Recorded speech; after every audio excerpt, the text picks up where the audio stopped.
오늘은 종려나무 가지를 들고 군중들이 예수님을 맞이하였던, 예루살렘의 입성을 맞이하였던 것을 기념하는 종려주일입니다.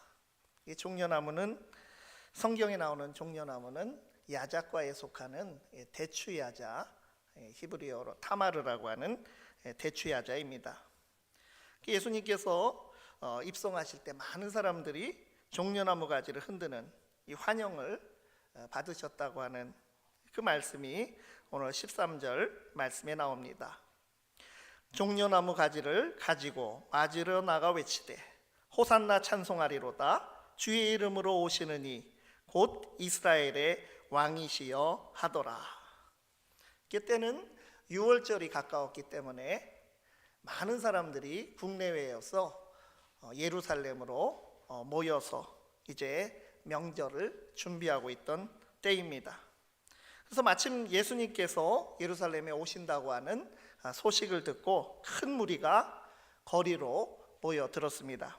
그들의 손에는 종려나무 가지가 들려 있었고 입으로는 호산나 찬송하리로다 라는 소리와 함께 주의 이름으로 오시는 이 곧 이스라엘의 왕이시여 라고 하는 외침이 온 성에 가득하였다고 했습니다.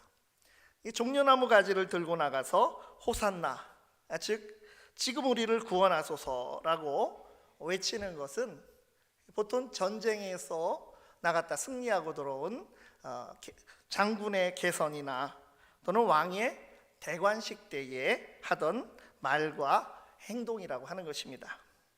확실히 그 순간에 유대인들은 예수님을 왕으로서 환영을 한 것입니다. 그러나 현실적인 왕, 이스라엘 나라를 정치적으로 회복할 메시아로 믿고 그들이 환호했던 것이라고 하는 것이죠. 그런가 하면 또 다른 한쪽에서는 예수님을 없애기 위한 음모가 이미 시작이 되었습니다. 그들은 대제사장들과 장로들과 바리새인들로서 당대의 권력자들이고 유력자들이며 이른바 경건하다고 하는 그런 사람들이었습니다. 오늘 우리는 나귀를 타고 예루살렘에 오신 예수님을 누구로 알고 믿고 있습니까? 첫째로 예수님은 겸손의 왕으로 오셨습니다. 성경은 예수님께서 이스라엘을 회복하는 왕의 모습으로 예루살렘에 입성하신 것은 예언의 성취라고 기록하고 있습니다. 왕으로 오는 메시아가 한 번도 다른 사람들이 타지 않은 어린 나귀 새끼를 타고 올 것이라고 하는 스가랴 9장 9절의 예언의 성취입니다. 오늘 우리가 교동문을 통해서 스가랴 9장 9절과 10절의 말씀을 봤습니다.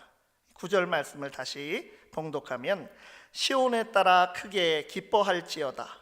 예루살렘에 따라 즐거이 부를지어다.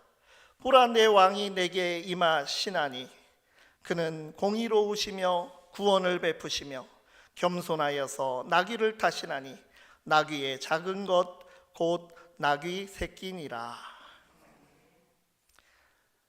백성들의 환호와 기대에도 예수님께서는 많은 군대를 거느리거나 힘의 그 권력의 상징인 말을 타지 않고 겸손과 섬김의 상징인 나귀를 타고 들어오셨습니다. 한 번도 다른 사람이 타지 않은 또 순결의 상징이기도 한 어린 나귀 새끼를 타고 들어오셨다고 하는 것입니다. 예수님이 왕으로 오셨다고 할 때 우리는 어떠한 왕으로 이해하고 있습니까? 군중들의 손에 들린 종려나무 가지만 우리가 바라볼 것이 아니라 어린 나귀 새끼를 타신 예수님을 바라보아야 합니다. 예수님은 화려한 모습으로 오시지 않으셨습니다. 바로 이 모습에서 무엇을 위해서 또 어떠한 사람들을 위해서 주님께서 오신 그러한 왕이신지를 우리가 알 수 있어야 합니다. 초라한 마구간에서 태어나신 분, 인간인 세례 요한에게 순종의 세례를 받으신 분, 강력한 권력이 아니라 그 아가페 사랑의 능력으로 십자가의 죽음으로써 왕위에 오르기 위해 나귀를 탄 보잘것없는 모습으로 내려가신, 그 죽기까지 낮아지고 내려가신 그분이 바로 우리의 왕 예수님이십니다. 낮아지신 겸손의 왕 예수님을 고백할 수 있는 우리들이 되기를 바랍니다. 두 번째로, 예수님은 구원의 왕으로 오셨습니다. 여기 말씀 보면 예언자의 그 예언에 그는 공의로우시며 구원을 베푸시며 라고 했습니다.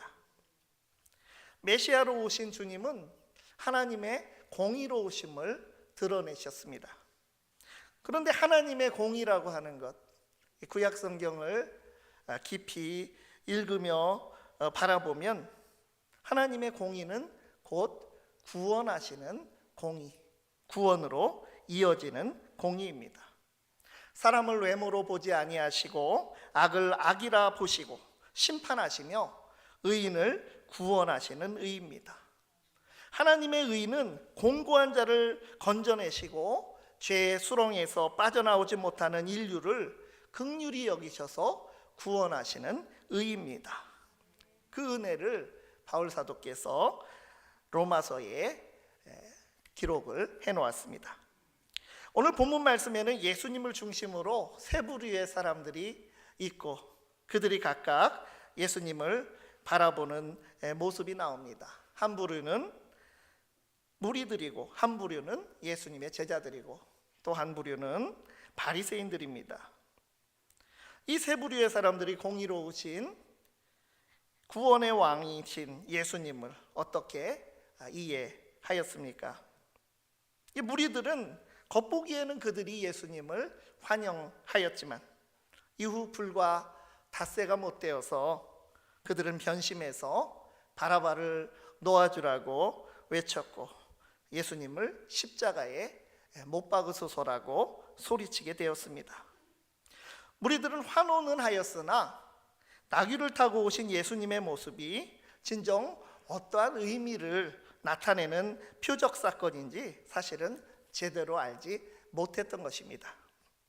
제자들은 어떠했습니까? 제자들은 종려주일에 나귀를 타고 예수님이 예루살렘 성에 들어가실 때 그 사건이 무엇을 의미하는지, 백성들이 왜 종려나무 가지를 흔들고 또 호산나라고 부르며 환호하고 옷을 벗어서 길에다 깔고 나귀 등에도 깔고 환영하였는지 그들은 처음에는 알지 못했습니다. 오늘 여기 말씀을 보면 제자들은 예수께서 영광을 얻으신 후에야, 즉 십자가의 죽음과 부활을 경험한 후에야 비로소 이 사건의 뜻을 알게 되었다고 하는 기록입니다. 어찌 보면 제자들이 가장 무감각하고 어리석었다고 할 수 있습니다. 예수님과 가장 가까운 사람들이었기 때문입니다. 바리새인들은 어떠했습니까? 그들도 예수님을 바르게 알지 못했습니다. 그뿐 아니라 그들은 초조함을 나타냈습니다. 백성들이 환호하면 할수록 예수님을 죽이려는 자신들의 음모가 무산될 것을 염려하였습니다. 나귀를 타고 오신 예수님께서 누구신지 성경을 가장 잘 아는 그들이 오히려 예수님을 죽이려고 하는 가장 악한 죄를 도모하였습니다. 결국 오늘 여기 본문에 나오는 세 부류의 사람들은 모두 예수님이 진정한 영광을 받으실 구원의 왕이 되심은 알지 못하였던 것입니다. 본문의 표적에 관한 언급이 잠시 나옵니다. 요한복음에는 예수님의 표적을 강조합니다. 이 표적은 예수님께서 하나님의 권능으로 행하신 기적들, 바로 메시아로 예수님께서 이 땅에 오셨음을 드러내는 예수님의 기적들이 바로 그냥 그 기적 자체가 아니라 표징이 되는 표적이라고 하는 것입니다. 가깝게는 바로 앞서 나사로를 살리신 것도 표적이지만, 그러나 지금 요한이 우리에게 들려주는 이 말씀은 더 큰 표적이라고 하는 것, 그것은 예루살렘의 나귀를 탄 겸손한 모습으로 입성하시어 그 권능을 쓰지 않으시고 십자가에 무력한 모습으로 죽게 되신 사랑의 표적이라고 하는 것입니다. 구원을 이루시되 자신을 희생하는 사랑으로 도살장에 끌려가는 양같이 순하게 순종하신 진정한 예수님의 왕권의 본질을 드러내는 표적 사건의 시작이 이 나귀를 타고 예루살렘에 들어오신 사건입니다. 사랑과 순종으로 하나님의 공의를 이루시고 인류를 구원하신 왕 예수 그리스도를 우리가 고백할 수 있기를 바랍니다. 세 번째로 예수님은 평화의 왕으로 오셨습니다. 이 평화의 왕이라고 하는 것은 이사야서에도 나오지만 오늘 우리가 읽지는 않았지만 성시 교독을 하면서 스가랴 9장 9절과 그리고 10절까지를 우리가 함께 교독하였는데 10절에 보면 평화에 관한 내용이 나옵니다. 오늘 본문에는 평화와는 역행하는 사람들이 나오는데 19절에 바리새인들이 하는 말이 기록되어 있습니다. 바리새인들이 서로 말하되 볼지어다 너희 하는 일이 쓸데없다 보라 온 세상이 그를 따르는도다 하니라. 바리새인들이 서로 불만하며 이 상황을 못마땅하게 여기며 탄식을 하는 것이죠. 바리새인들은 이후에 더욱 예수님을 죽일 궁리를 하였고 끝내는 불의한 재판을 통해서 뜻을 이루게 됩니다. 이는 바리새인들이 서로 불평을 하고 책임을 전가하는 것으로 보이지만 사실은 더욱 예수님을 증오하며 세상이 그분을 따르는 것을 막고 죽음으로 몰고 가려고 하는 의지를 명확하게 드러내고 있는 구절입니다. 예수님을 믿고 따르는 백성들이 많아질까 이들은 시기한 나머지 인류를 구원하러 오신 평화의 왕을 죽음으로 몰아넣었습니다. 그러나 하나님께서는 그들의 뜻이 최종이 되도록 두지 않으셨습니다. 인간의 악을 바꾸어 선을 이루신 것입니다. 이스라엘 백성의 무리들은 겸손의 왕, 평화의 왕, 인류 구원의 왕으로 오신 예수님을 현실적으로 자기들의 욕구와 필요를 충족시키지 못한다고 판단이 되자 십자가에 못 박으라고 외쳤습니다. 바리새인들은 기득권 수호를 위해서 메시아이신 그 예수님을 증오한 나머지 무고히 고발하고 또 백성들을 충동질하여 십자가에 못 박도록 하였습니다. 세상의 권력자와 위선자들은 하나님의 의지와 역행하는 일을 하면서도 이 스스로 하는 일이 선하다고 여겼지만 사람은 구원의 역사를 좌지우지할 수 있는 그런 존재가 되지 못합니다. 하나님께서는 인간들의 이 악한 도모를 통해서 인류의 구원 계획을 이루어 가신 것입니다. 예수님께서는 불의한 재판을 받고도 그것이 성부 하나님의 뜻이기에 십자가 지기를 거부하지 아니하셨고 순종하셨습니다.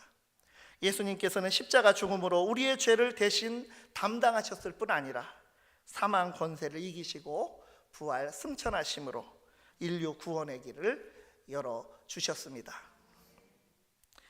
종려주일에 나귀를 타고 예루살렘 성에 들어가신 겸손하신 예수님을 우리는 누구로 믿고 있습니까?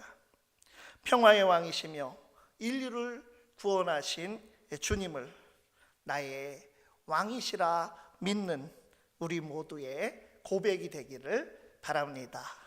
기도하겠습니다. 독생자를 이 땅에 보내신 하나님, 이 종려주일에 진정한 왕으로 오시어 인류 구원을 이루신 그리스도를 우리의 왕으로 고백하며 고난주간을 맞이합니다. 공의와 겸손과 평화의 왕이신 주님의 발자취를 따르는 저희의 삶이 되게 하옵소서. 예수 그리스도의 이름으로 기도드리옵나이다. 아멘.